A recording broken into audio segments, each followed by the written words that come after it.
नमस्कार दोस्तों, स्वागत है आपका technical classes bye Mukesh Yadav YouTube channel में। आज हम पढ़ेंगे एसी थ्योरी के बारे में।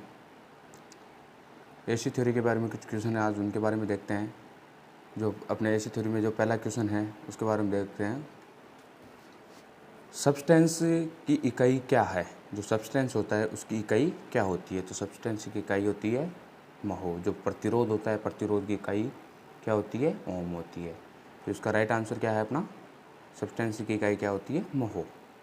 अगला क्वेश्चन देखते हैं।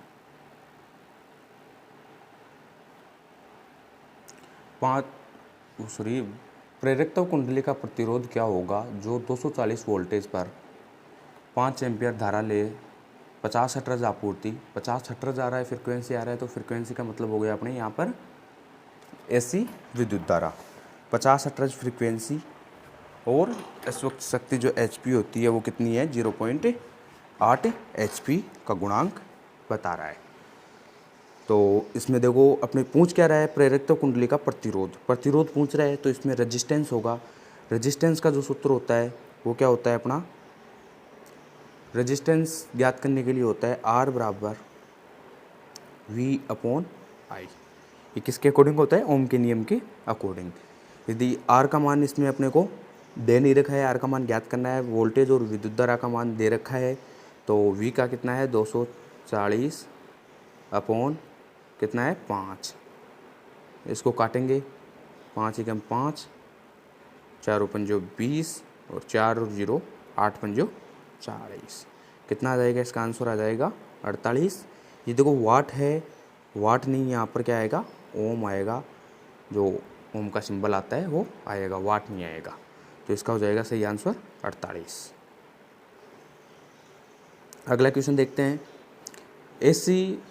एसी श्रेणी परिपथ में अनुनाद आवृत्ति या जो फ्रीक्वेंसी होती है उसको कैसे बढ़ाया जाता है? जो अनुनाद आवृत्ति या जो फ्रीक्वेंसी होती है, फ्रीक्वेंसी को बढ़ाने के लिए क्या करते हैं? जो संधारित्र होता है, संधारित्र के मान में क्या कर देते हैं अपन?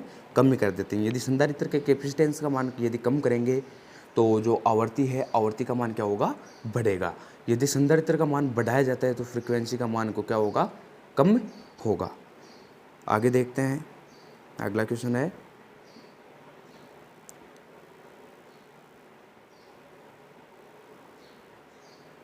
तीन कला प्रणाली में शक्ति गुणांक 0.5 पश्चगामी से नीचे होने का मुख्य कारण क्या है? जो थ्री फेज धारा होती है, जो थ्री फेज विद्युत धारा होती है अपने, तो उसमें क्या होता है? जो पश्चगामी शक्ति गुणांक होता है, जो पावर फैक्टर होता है, वो यदि 0.5 से नीचे है तो उसका जो मेन रीजन है वो क्या होता है? तो इसका जो मेन रीजन होता है अधिक प्रेरक के भार के कारण प्रतिक्रियाशील शक्ति। अगला क्वेश्चन देखते हैं। स्टार संयोजित सिस्टम में तीन कला असंतुलित भार में उदासीन चालक में धारा क्या है? यदि थ्री फेज सिस्टम है, तीन फेज का जो थ्री फेज सिस्टम, तीन फेज चार तार प्रणाली आती है, स्टार कनेक्शन का आता है, तो उसमें बोल रहा है भाई स्टार संयोजित असंतुलित भार है। यदि इस भार असंतुलित है, तीनों फेजों पर अलग अलग भार है, तो जो उसका टोटल और जो उदासीन तार जो न्यूट्रल होता है, न्यूट्रल में से जो धारा बहेगी वो कितनी होगी? कौन सी होगी? तो इसमें जो कलाओं में से जो सबसे कम धारा होगी ना, उसकी तुलना में क्या होगी? कम होगी। जो तीन फेज होते हैं, तीनों फेजों की तुलना में क्या होगी? कम होगी। अगला क्वेश्चन देखते हैं। तीन फेज या तीन कला 415 वोल्टेज 50 हर्ट्ज स्टार सिस्टम में KVA में आभासी शक्ति की गणना कीजिए। जो KVA होता है, KVA में इसकी अब जो शक्ति है, शक्ति की वो गणना करनी है अपने को, KVA में करनी है। किस में करनी है अपने को? इसमें साफ साफ बोल रहा है भाई KVA में करनी है। लेकिन जो अपना सूत्र होता है P बराबर VI cos फाई, तो इसमें तो VA में निकलती है, वोल्टेज एम्पियर में निकलती है, लेकिन ये किस में पूछ रहा है? किलोवोल्ट एम्पियर में। तो इसके लिए पहले तो इसका KVA में जो वोल्टेज एम्पियर है उसमें ज्ञात करते हैं। तो देखो उसके लिए क्या करेंगे? इसमें धारा का मान दे रखा है और वोल्टेज का मान दे रखा है, कोस फाई का मान दे रखा है। इसमें वोल्टेज का मान कितना है? 415 वोल्टेज इंटू आई का मान कितना है? 16 एम्पियर और कोस फाई का मान कितना है 0.8। तो इसके देखो पॉइंट को उठाने के लिए क्या करेंगे, इसके नीचे में बटे हुए में 10 लगा देंगे। तो 2 से काटेंगे 5, 4, 5 को काटेंगे 1 और इधर आ जाएगा 8 पंजो 40 और 5 × 3 = 15, 83। 83 एक साइड आ रहा है अपना 83 और 16 और 4 को गुना करेंगे तो क्या हो जाएगा 64। यदि इसको इन दोनों को गुना करेंगे तो आएगा अपना 53.12। अब यहाँ तक समझ में आ गया होगा आपके। अब आगे बात करते हैं अपन 53.12 इसका आंसर अपने पास जो गुना किया उसमें 53.12 आ चुका है। अब इसमें केवीए के लिए क्या करेंगे, 1000 का भाग दे देंगे।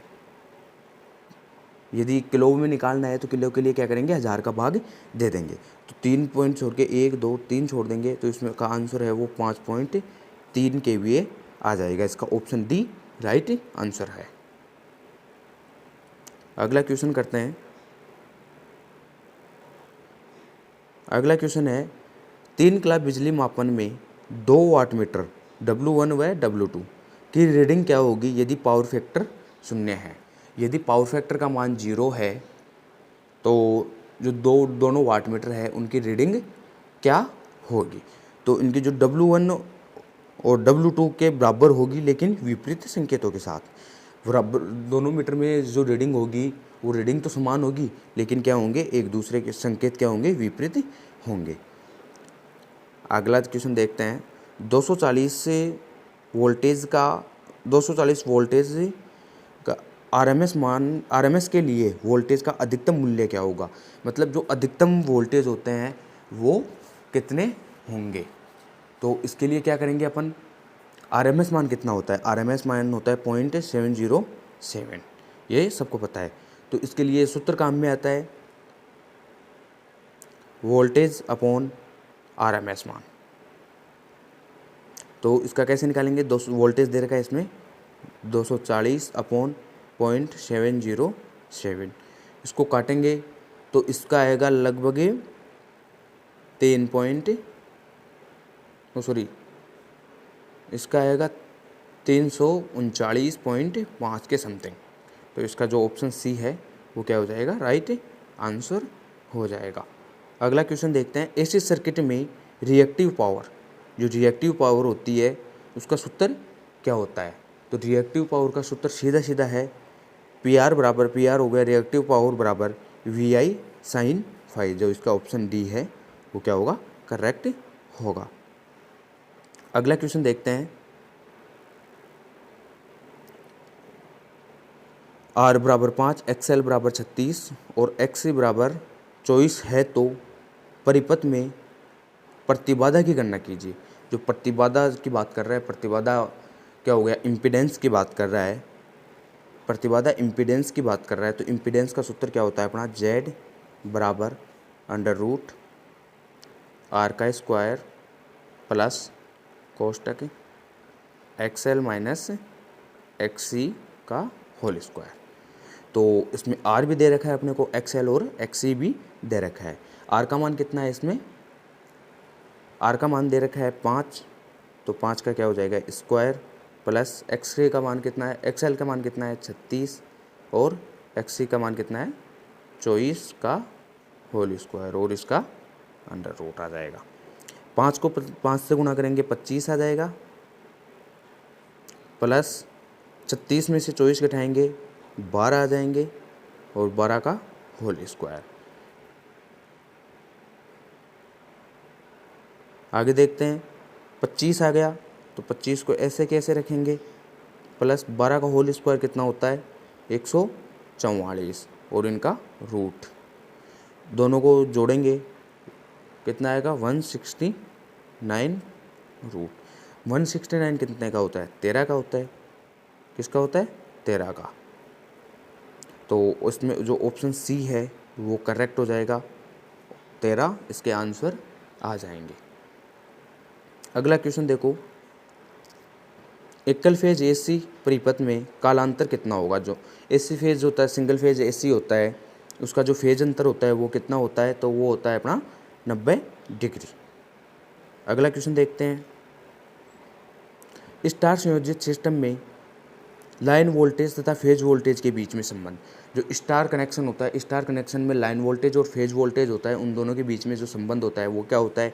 तो वो होता है VL बराबर √3 VP। जो लाइन वोल्टेज होता है, लाइन वोल्टेज के बराबर फेज √3 फेज वोल्टेज होता है। अगला क्वेश्चन देखते हैं।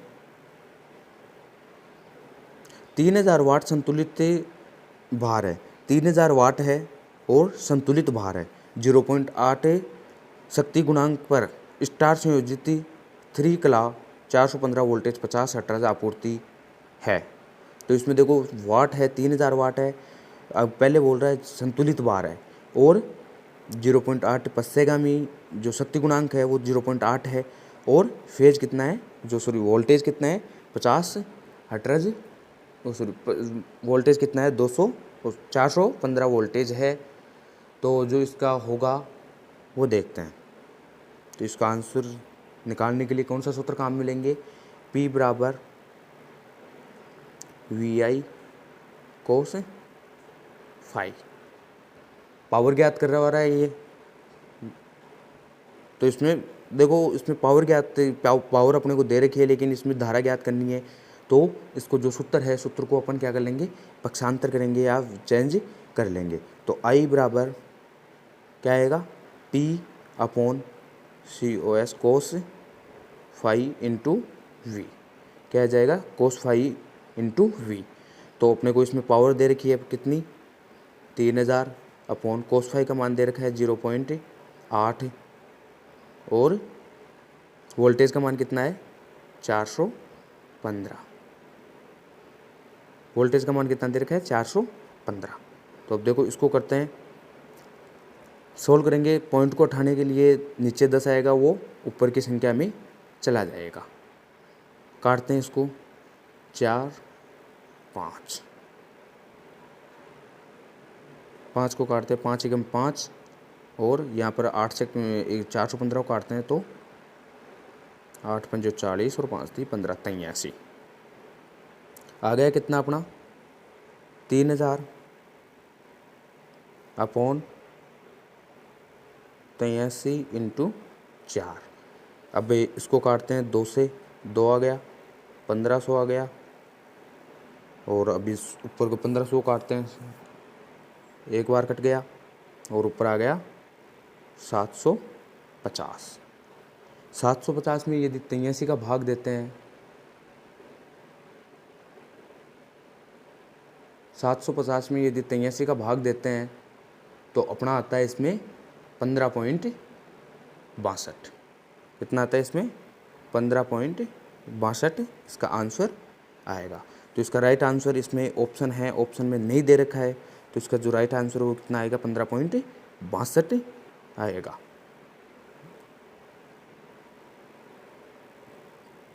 अगला क्वेश्चन देखते हैं। 3 कला शक्ति मापन में 2 वाट मीटर में समान रीडिंग दिखाने पर शक्ति गुणांक क्या होगा? 3 फेज जो सप्लाई सिस्टम है, 3 फेज लाइन है, उसमें यदि 2 वाट मीटर विधि के द्वारा उनका जो पावर ज्ञात कर रहे हैं, तो उसमें दोनों में रीडिंग समान दिखा रहा है, तो जो शक्ति गुणांक होता है, पावर फैक्टर होता है, पावर फैक्टर कितना होगा?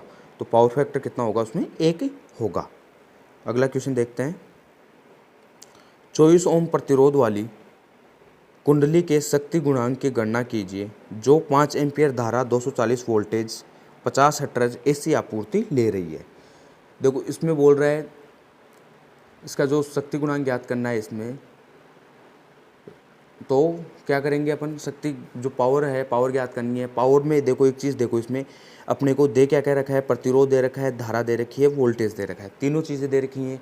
तो हमने इसमें जो पावर ज्ञात करने के लिए जो पहले इसकी पावर ज्ञात करनी पड़ेगी, क्योंकि अपने को पावर जो यदि शक्ति गुणांक ज्ञात करना है तो अपने को पावर ज्ञात इसका जो पावर होती है पावर ज्ञात में होनी चाहिए। तो पावर ज्ञात करने के लिए सूत्र काम मिलेंगे अपन P बराबर I² R लेंगे।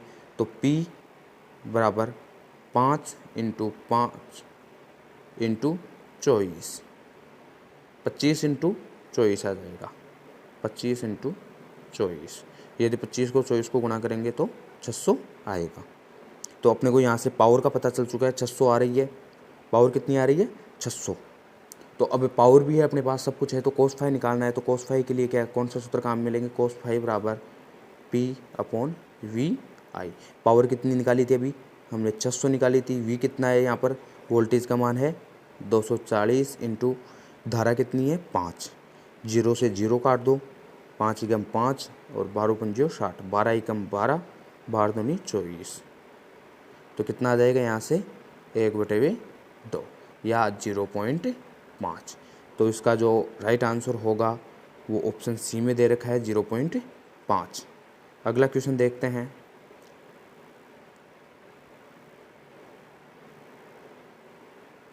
एक सेकंड, जूम से ही नहीं हो रहा। हाँ भाई, अगला देखते हैं। आरएलसी परिपथ के प्रतिबाधा की गणना करें। गणना करने का सूत्र क्या है? यदि प्रेरकीय प्रतिघात XL या और जो धारितीय प्रतिघात होता है वो XC से कम है। XL किससे कम है? XC से। तो देखो, जो अपना इम्पीडेंस ज्ञात करने के लिए जो सूत्र काम में लेते हैं उसमें एक बात बोली गई है, सूत्र नॉर्मल होता है R का स्क्वायर प्लस कोष्टक। अब जो यहाँ पर XC और XL होता है, जो प्रेरकीय प्रतिघात और धारितीय प्रतिघात होता है, उसमें क्या होता है? जो बड़ा होता है बड़े में से क्या घटाया जाता, बड़े में से छोटा घटाया जाता है। यदि XL बड़ा होता है यहाँ पर तो XC घटा देते। यदि XC बड़ा है यहाँ पर तो क्या किसको घटाएंगे? XL को घटाएंगे। तो यहाँ पर हो जाएगा XC माइनस XL और इसका रूट। तो इसका जो ऑप्शन डी है वो क्या हो जाएगा? सही हो जाएगा। अगला क्वेश्चन देखो। अगला क्वेश्चन देखते हैं। प्रतिरोध 15 ओम, प्रतिबाधा जो X है वो 20 ओम में 240 वोल्टेज 50 हर्ट्ज AC आपूर्ति से जुड़े हैं। तो RLC परिपथ में शक्ति गुणांक, जो शक्ति होती है, पावर होती है, उसको क्या करना है? ज्ञात करना है। तो देखो, इसके लिए सीधा सीधा है, शक्ति पूछ रहा है, cos फाई पूछ रहा है, Z दे रखा है, Z इम्पीडेंस क्या है? दे रखा है। तो इसके लिए क्या होगा? cos फाई बराबर R/Z। R कितना दे रखा है इसमें? R दे रखा है इसमें 15 और प्रतिघात कितना दे रखा है? 20। 5 × 15, 5 चौके 20, 3/4। या इसको जो काटते हैं तो इसका आता है, यहाँ पर देखो 0 लगाओ, 0.7 चौक 28, 7 पॉइंट कुछ आएगा। तो इसके में दे रखा है 0.7। इसका ऑप्शन सी सही हो जाएगा। अगला क्वेश्चन देखते हैं। 240 वोल्टेज 50 हर्ट्ज AC आपूर्ति और 8 एम्पीयर धारा प्रवाह वाले RLC समांतर सर्किट के मान इम्पीडेंस Y की गणना करें। इसके मध्य से करंट पास किया जाता है। तो इसमें क्या पूछ रहा है? एडमिटेंस जो होता है उसके बारे में पूछ रहा है, Y के बारे में। तो Y का जो सूत्र होता है वो क्या होता है? Y बराबर 1/R। लेकिन यहाँ पर अपने को रजिस्टेंस नहीं दे रखा, तो पहले R ज्ञात करने के लिए क्या करेंगे? R बराबर V/I। वोल्टेज कितना है? 240 और I कितना है? 8 एम्पियर। काटेंगे 1 8 30 24, कितना हो गया? 30 एम्पियर आ गया। तो Y दे रखा है, Y बराबर 1 अपॉन कितना है रेजिस्टेंस? 30। तो इसको काटेंगे तो इसका आएगा 0.033, आगे तक 3 चलता रहेगा। तो इसका जो ऑप्शन है, ऑप्शन सी राइट आंसर हो जाएगा। अगला क्वेश्चन देखते हैं। एकल कला R से समांतर परिपथ में लाइन धारा IL की गणना करने का जो सूत्र होता है वो क्या होगा? इसमें दे रखा है अपने को, तो इसमें से जो सूत्र है, सूत्र के बारे में अपने को बताना है। सूत्र के लिए क्या करेंगे, देखो इसमें क्या क्या दे रखा है अपने को। आर से समांतर का परिपथ है, आई एल जो धारा होती है, धारा की गणना करना है, तो उसके लिए आई एल बराबर अंडर रूट आई आर का स्क्वायर माइनस आई सी का स्क्वायर होगा। तो इसमें जो ऑप्शन डी है वो राइट आंसर होगा। आज की क्लास में इतना ही। यदि वीडियो पसंद आया हो तो वीडियो को लाइक, शेयर एवं चैनल को सब्सक्राइब करें। और आईटीआई के एग्ज़ाम नज़दीक हैं, तो वीडियो को अभी अपने जो भी साथी हैं आईटीआई की जो एग्ज़ाम देने वाले हैं आईटीआई फर्स्ट ईयर की, तो उन तक अधिक से अधिक पहुंचाएं। धन्यवाद।